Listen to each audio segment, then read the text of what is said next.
আসসালামু আলাইকুম। খোরশেদা কাকুলি আমন্ত্রণ জানাচ্ছে এনটিভির মধ্যাহ্নের খবরে। ড্যাবের 37তম প্রতিষ্ঠা বার্ষিকীর অনুষ্ঠানে বক্তব্য রাখছেন প্রধানমন্ত্রী তারেক রহমান। আমরা সরাসরি চলে যাচ্ছি তার বক্তব্যে।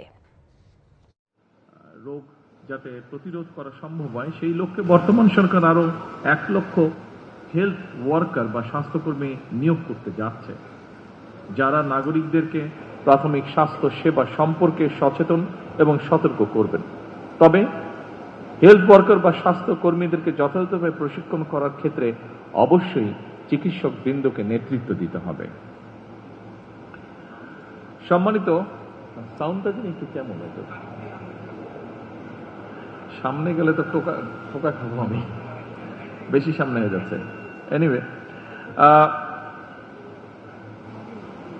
সম্মানিত উপস্থিতিবৃন্দ, সকল চিকিৎসকবৃন্দ, আপনাদের সাথে আমি আমার একটি উপলব্ধির কথা শেয়ার করতে চাই।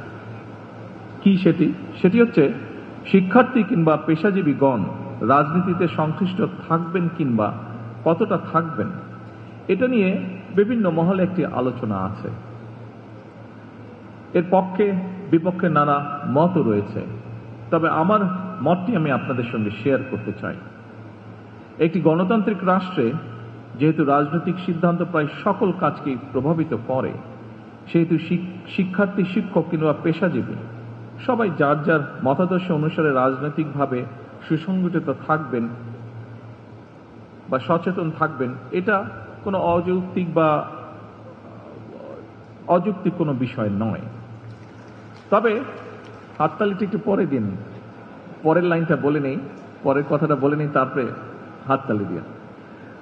তবে এই তবেটাই হচ্ছে ইম্পর্টেন্ট বিষয়। তবে রাজনৈতিক সম্পৃক্ততা যেন নিজেদের পেশাগত দায়িত্ব পালনে বিঘ্ন না ঘটায় বা বিঘ্ন ঘটার কারণ না হয়, সেটি হচ্ছে মোস্ট ইম্পর্টেন্ট। এই ব্যাপারে এখানে উপস্থিত ড্যাবের সকল চিকিৎসক বৃন্দকে আমি সতর্ক থাকার জন্য আহ্বান জানাবো।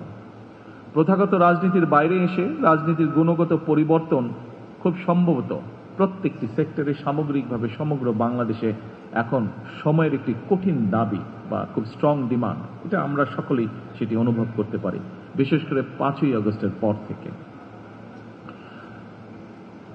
সম্মানিত সকল উপস্থিতিবৃন্দ, দেশের স্বাস্থ্য ব্যবস্থা এবং চিকিৎসা সেবাকে আরো কার্যকর এবং জনবান্ধব করার লক্ষ্যে আপনাদের পক্ষ থেকে বেশ কিছু প্রস্তাব উপস্থাপন করা হয়েছে। এছাড়াও ডক্টর সুমন আমাদেরকে খুব সুন্দরভাবে একটি প্রেজেন্টেশন দিয়েছে। যে প্রস্তাবগুলো যতটুকু আমি জেনেছি বা যতটুকু আমি জানি, এর মধ্যে হয়তো কিছু বাদ যেতে পারে। যেমন 1 নম্বর, স্বল্পতম সময়ের মধ্যে বিশেষ বিসিএস এর মাধ্যমে 5000 চিকিৎসক নিয়োগ। এরপরে আছে সরকারি, এখনো এটা বাস্তবায়ন হয়নি, আপনারা শুনে যান, আমি একটু বলি আগে। এরপরে যেটি আছে সরকারি চাকরিতে চিকিৎসকদের বয়সসীমা, আপনাদের যেটি দাবি আছে 32 থেকে 34 বছরে উন্নীত করা। চিকিৎসকদের অবসরের যে বয়সসীমা, সেটিও 61 থেকে 65 বছরে উন্নীত করা। চিকিৎসক এবং রোগী উভয়ের নিরাপত্তা নিশ্চিত করতে একটি সময়োপযোগী স্বাস্থ্য সেবা সুরক্ষা আইন প্রণয়ন।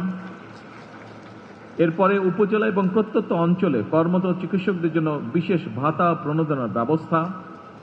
এরপরে যেটি আমার মনে আছে সেটি হচ্ছে বেসরকারি খাতে কর্মরত লক্ষাধিক চিকিৎসকদের জন্য একটি সুনির্দিষ্ট ও ন্যায্য বেতন কাঠামো প্রয়োজন।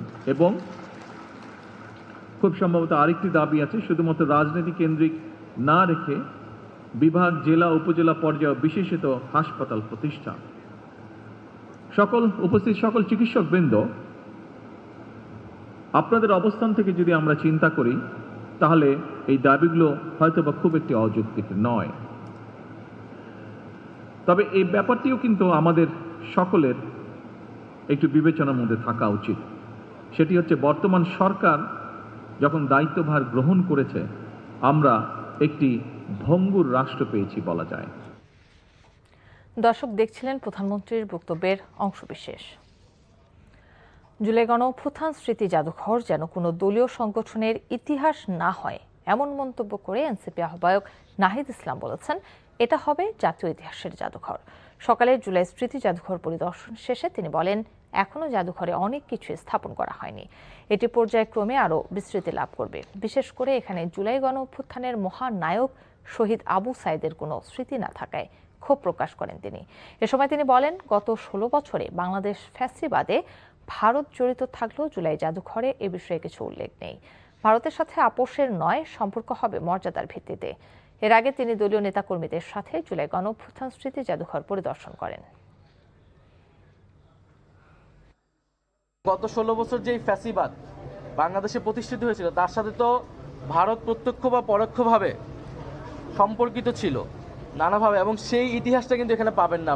আপনার পুরো জাদুঘর করলে মনে হবে না যে এখানে যে এটা যে শুধু দেশীয় ফ্যাসিবাদ না, এটার সাথে যে বৈদেশিক শক্তি জড়িত ছিল, বিশেষত ভারত, এখানে নানাভাবে সেই ইতিহাসটা আসলে এটার প্রথম সবচেয়ে প্রত্যক্ষ করি আমরা বর্ডারে। আসলে আগামীকাল চট্টগ্রাম সফরে যাচ্ছেন প্রধানমন্ত্রী ও বিএনপি চেয়ারম্যান তারেক রহমান। দিনব্যাপী এই সফরের কর্মসূচিতে রয়েছে কক্সবাজারের মাতার বাড়িতে গভীর সমুদ্র বন্দর পরিদর্শন, বাঁশখালী ও হাটহাজারীতে 2টি জনসভায় অংশগ্রহণ। এছাড়াও সাম্প্রতিক বন্যায় ক্ষতিগ্রস্তদের পুনর্বাসনে আয়োজিত সভায় যোগ দেবেন প্রধানমন্ত্রী। চট্টগ্রাম থেকে শামসুল হক হায়দরের রিপোর্ট, ক্যামেরায় ছিলেন এনামুল হক। প্রধানমন্ত্রী তারেক রহমান ঢাকা থেকে হেলিকপ্টার যোগে রোববার সকাল 10:30টায় কক্সবাজারের মাতারবাড়ি পৌঁছানোর কথা রয়েছে।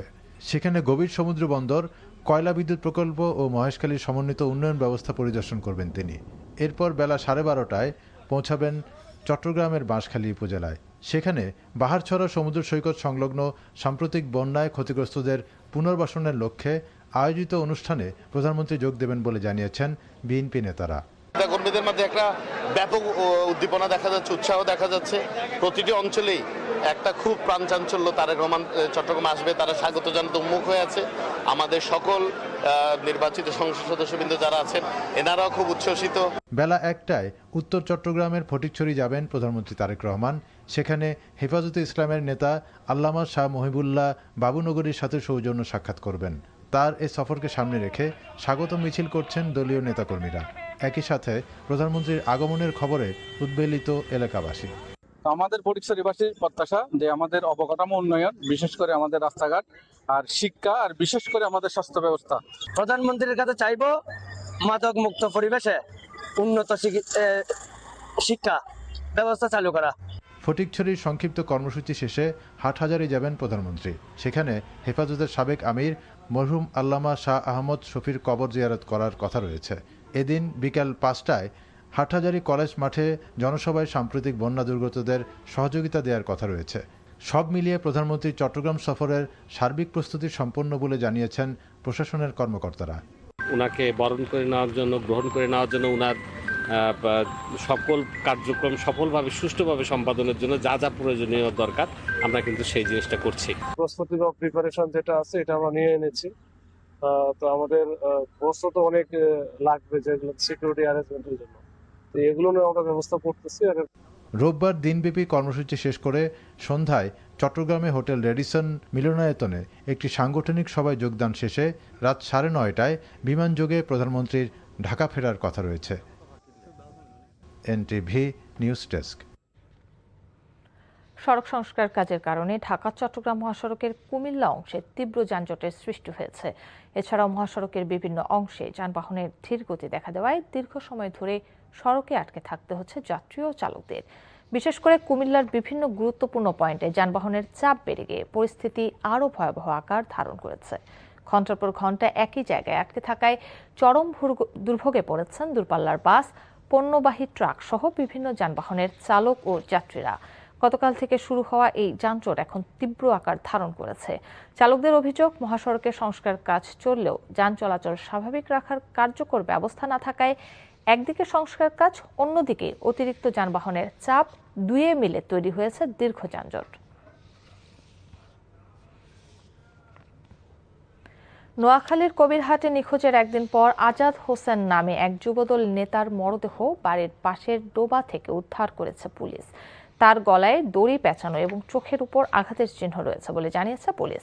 গতকাল কবিরহাট পৌরসভার 8 নম্বর ওয়ার্ডের দক্ষিণ ঘোষবাগ গ্রামের একটি ডোবায় মরদেহটি ভাসতে দেখে স্থানীয়রা পুলিশে খবর দেন।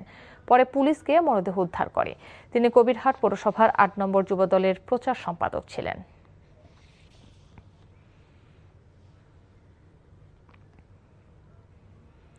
প্রতি মৌসুমে প্রায় ২০ কোটি টাকার পেয়ারার কেনাবেচা হয় পিরোজপুরের আটঘর কুড়িয়ানায় ঐতিহ্যবাহী ভাসমান হাটে। এটি শুধু এলাকার অর্থনীতির প্রাণকেন্দ্র নয়, পর্যটকদের কাছেও দর্শনীয় স্থান। বাংলার আপেল খ্যাত পেয়ারার বাণিজ্য আরও সমৃদ্ধ করতে জেলি কারখানা ও কোল্ড স্টোরেজের দাবি এর সাথে জড়িতদের। রশিদ আল মুনানের পাঠানো তথ্য ও ছবিতে শওকত করিমের ডেস্ক রিপোর্ট। থাইল্যান্ড কিংবা ভিয়েতনামের জলবাজার নয়, জাতীয় কবি কাজী নজরুল ইসলামের চোখে এ তো বাংলার ভ্যানিস। জলজীবনে এ সবুজের ক্যানভাস পিরোজপুরের নেছারাবাদে পেয়ারার রাজ্যে। শুধু একটি ফল নয়, এ অঞ্চলের মানুষের ইতিহাস, সংস্কৃতি, জীবনধারার প্রতীক। ভরা মৌসুমে বেশ কয়েকটি গ্রামের খালের বুক চিরে সুস্বাদু ফলটি নিয়ে সন্ধ্যা নদীর শাখা আটঘর কুড়িয়ানা খালে চাষিয়া। এই জায়গার পেয়ারা খুব সুস্বাদু, তো এই জন্য অনেক মানুষে ভালোবাসে, এই জন্য পেয়ারা চাহিদা বেশি। 50 লাখ 1 কোটি টাকার মতো সিজনে বিক্রি হয়। প্রতিমন বিক্রি হচ্ছে 600 থেকে 800 টাকায়। এখান থেকে প্রতিদিন শত শত মন পেয়ারা যাচ্ছে রাজধানী সহ দেশের বিভিন্ন স্থানে। 10টা সাড়ে 10টার দিক থেকে আমরা পেয়ারা নিয়ে চলে আসি। আর আমাকে এলাকা যদি জেলির একটা কারখানা থাকতো, পলেস্টারটা জিনিস থাকতো, আমাকে খুবই ভালো হতো এলাকায়। দক্ষিণাঞ্চলে কৃষি প্রকৃতির এমন অপূর্ব সমন্বয়ে কাছে টানে পর্যটকদের। এই রকমের আসলে দেখা যায় না যে ভাসমান পেয়ারা বাগানটা খুব ভালো লাগে। এখানে কিন্তু প্রতি বছরই বিদেশিরা অনেকেই ঘুরতে আসে। কিন্তু পচনশীল ফলটি সংরক্ষণে হিমাগার না থাকায় বিপুল অঙ্কের রাজস্ব আয় থেকে বঞ্চিত হচ্ছে সরকার। এখানে যদি কোনো সহায়তা দেওয়া হয় কৃষকদেরকে, বিশেষ করে মিনি কোল্ড স্টোরেজের ব্যবস্থা যদি করা হয়, তাহলে এই পেয়ারার সিজন থেকে যে পেয়ারা উৎপাদিত হয়, এই উৎপাদিত পেয়ারা সংরক্ষণ করে রাখতে পারলে কৃষকগণ ন্যায্য বাজার মূল্যটা পাবে।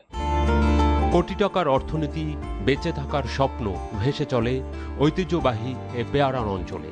টিকিয়ে রাখতে প্রয়োজন কৃষকদের স্বার্থ সংরক্ষণ এবং পর্যটন ব্যবস্থাকে আরও শক্তিশালী করা।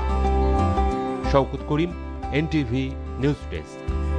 বেসামরিক বিমান পরিবহন ও পর্যটন মন্ত্রী আফরোজা খানম রিতা বলেছেন, দেশের পর্যটন শিল্পের উন্নয়নে সমন্বিত পরিকল্পনা গ্রহণ করা হয়েছে।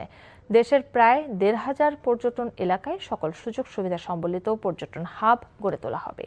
সকালে নাটোরের রানী ভবানী রাজবাড়ী পরিদর্শনকালে এসব কথা বলেন আফরোজা খানম রিতা। এ সময় জাতীয় সংসদের হুইপ রুহুল কুদ্দুস তালুকদার দুলু, পর্যটন কর্পোরেশনের চেয়ারম্যান সামিমুজ্জামান সহ প্রত্নতত্ত্ব অধিদপ্তর ও প্রশাসনের কর্মকর্তারা উপস্থিত ছিলেন। এই ছিল মোথানের খবর। এই খবরের ভিডিও সহ আপডেট জানতে ভিজিট করুন এনটিভি অনলাইন www.ntvbt.com। এছাড়াও এনটিভির জনপ্রিয় সব অনুষ্ঠান ও খবরের আপডেট জানতে ভিজিট করুন আমাদের ইউটিউব ও ভেরিফাইড ফেসবুক পেজ। দুইটায় দুপুরের খবর দেখার আমন্ত্রণ রইল। ধন্যবাদ সবাইকে।